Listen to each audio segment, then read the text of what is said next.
Several government agencies are coming together in Weber County to talk about what can be done to minimize flooding. County officials saying it's no longer a matter of if, but when it will happen. ABC4's Courtney Johns live in the newsroom tonight with more on how they're preparing. Courtney.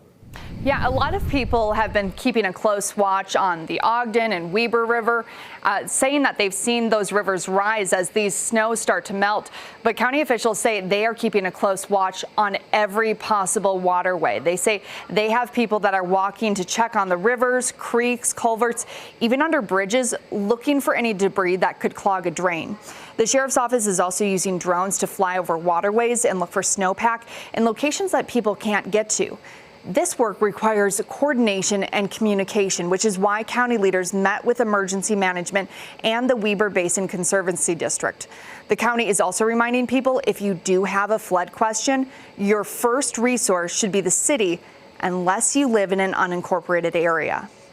As far as the county, we are responsible for unincorporated and for our own infrastructure, certainly to support the cities where needed, but if the residents want the information that's applicable to them and what's happening in their community, they will want to go to their city.